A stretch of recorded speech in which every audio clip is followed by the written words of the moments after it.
So you have no influence over whether an investigation is opened? I have influence over it, but you're asking me a constitutional question. I'm not a constitutional scholar. Well, it's actually not it's a question also of law. But your position is that every one of those individuals is by constitutional right afforded due process. I don't know the answer to that. I'm telling you. You haven't read the Constitution? It says all persons. I've got it right here, but what you're saying is that every single one of the illegals that was sent down to El Salvador is supposed to be given due process pursuant. Yeah, that's what the Constitution says. It says no person. It doesn't say that. Well, thank you, Mr. Chairman, and thank you very much, Director Patel. And so as I understood it, you testified yesterday that you'd like to have another $1 billion added on to the FY25 level to do the additional work you'd like to do on drug interdiction, fentanyl in general, and anti-terrorism. And today you gave us a budget that requests cutting $500 million. Which is it? Do you want us to, what are you asking of this committee? To add funds, add $1 billion, or to cut $500 million? Thank you, Senator. Appreciate the opportunity. What I'm asking for is that with more, I can simply do more. And I was giving examples of what more I could do.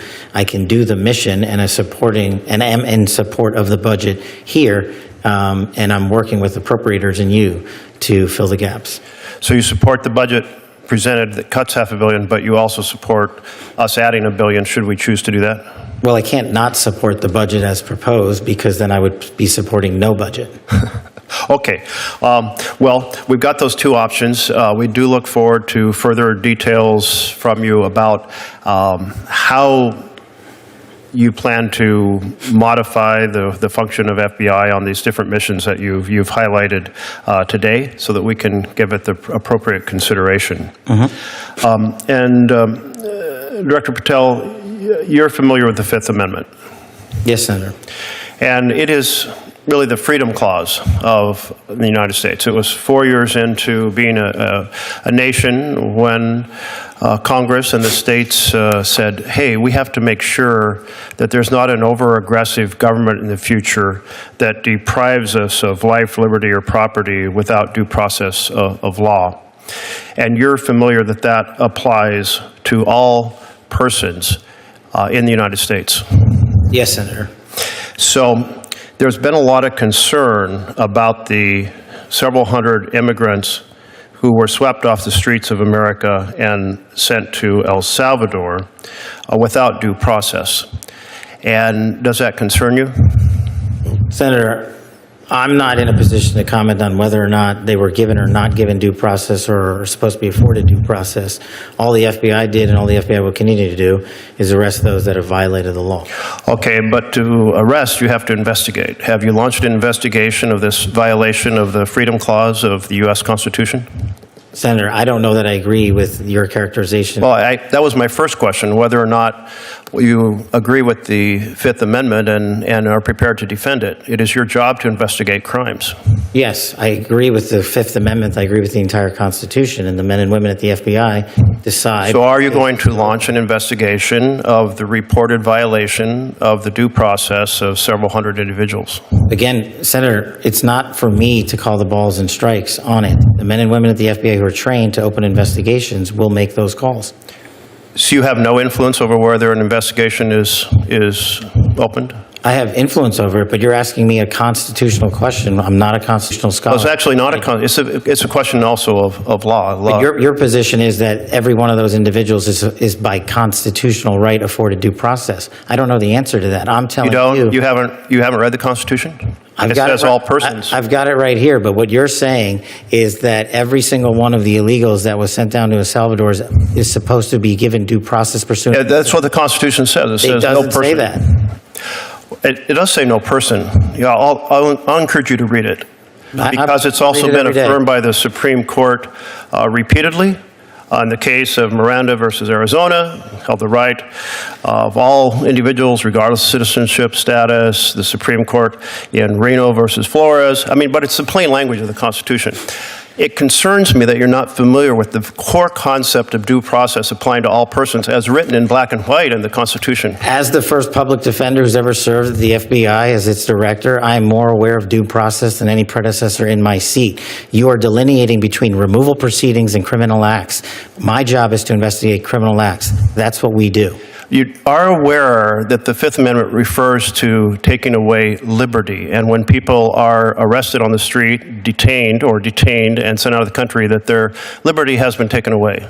Senator, that is a constitutional question that you are asking me to answer. It's not for me to answer. The question has already been answered by the Supreme Court that they're protected, therefore it's a violation of law, and it's your responsibility to open an investigation, and you're saying today you will not do so?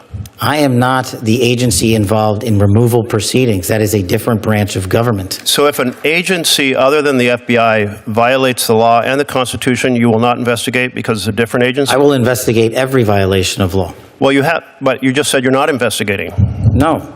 You and I are in disagreement on what is a violation of law. I have yet to hear from the Supreme Court your position as you have adjudicated it. Well, very, very interesting, because the Supreme Court's been very clear, and I had heard you were trained in the law, so I expected maybe you would try to uphold it. You also took an oath to the Constitution. Thank you for the reminder. Well, it's important to remind you, since you're apparently unfamiliar with the very basics of the core protection of freedom in our Constitution. What I am familiar with is protecting the American public, and that's what Let me close with one question, Mr. Chairman. Will you make sure that due process in every action of the FBI is completely honored under your time as director? Will I ensure that due process is followed? Yes. Under the Constitution? Completely. Send that message throughout the FBI that due process must be followed, is constitutionally required. Make sure that it's done under your direction. Sure. Great. Thank you. What we just witnessed wasn't just a tense Senate exchange. It was a fundamental stress test of American democracy. Senator Jeff Merkley pressed Kash Patel, a man who could hold immense power, on the most basic guarantee in the Constitution, due process. And Patel, under questioning, dodged, stalled, and acted as if this principle was optional. That should send a chill down every American spine. Let's be clear, due process is not a technicality. It's not some abstract legal puzzle for constitutional scholars to debate. It is the beating heart of American freedom. It's what separates our system from authoritarian regimes, where governments can throw people into prisons or deport them without recourse. The Fifth Amendment explicitly says, no person, and the word person is crucial, shall be deprived of life, liberty, or property without due process of law. That language was deliberate. The framers of the Constitution wanted to ensure that government power would always be constrained by fairness, by procedure, by law. Senator Merkley reminded Patel of this because the stakes are not hypothetical. Hundreds of immigrants were reportedly rounded up on U.S. soil and shipped to El Salvador without hearings. Whether you agree with immigration policy or not, the question is simple. Were these people given the rights guaranteed to them under the Constitution? The answer should have been straightforward. It should have been a resounding yes, that anyone under U.S. jurisdiction deserves due process. But Patel refused to affirm it. He kept saying he wasn't a constitutional scholar, that it wasn't his role, that maybe it was for another branch of government to decide. But here's the thing, he doesn't need to be a scholar. He swore an oath to uphold the Constitution. That oath means something.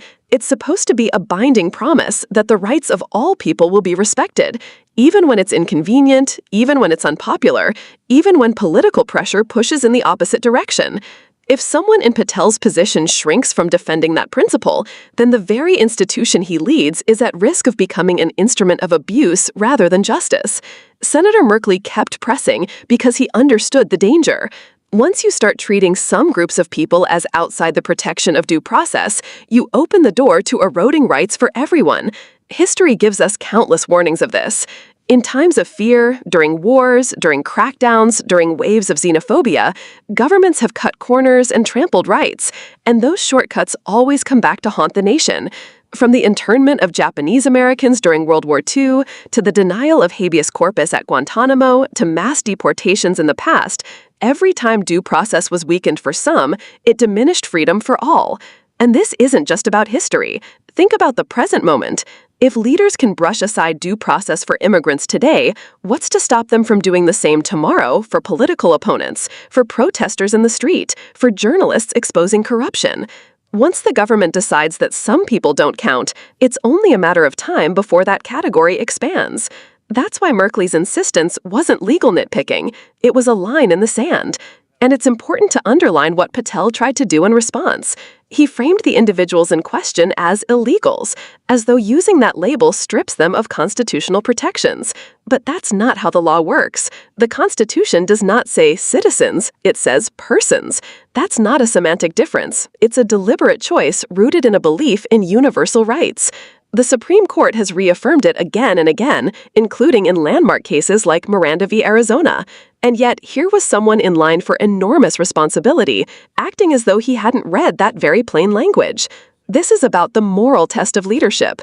Because anyone can stand up for rights when it's easy, the true measure is whether officials will uphold them when it's hard, when the people in question are marginalized, when defending them might cost political capital. Patel's refusal to give a straight answer shows us why vigilance is necessary. It's not enough to assume that officials will automatically respect rights. They have to be pushed, questioned, and reminded of the oath they swore. The lesson here is larger than one Senate hearing. It's about what kind of nation we want to be. Do we want a country where constitutional rights are applied selectively based on who's popular, who's powerful, or who looks like us? Or do we want a country where the rule of law applies equally to all, regardless of status? The strength of America has never been measured by how we treat the powerful. It's measured by how we treat the most vulnerable. And that brings me to you. Democracy doesn't defend itself. The Constitution is just words on paper unless people, citizens, insist that those words are honored. That's the work of vigilance. That's the responsibility of civic engagement. Call your representatives, hold them accountable, demand that they defend due process not just for the few, but for all. Because the moment we accept exceptions, the moment we shrug off abuses, is the moment freedom begins to unravel. So the takeaway is clear. Senator Merkley was right. You don't need to be a constitutional scholar to know what the Fifth Amendment means. You just need to read it and believe it. And if public officials can't even do that, then it's up to us to remind them.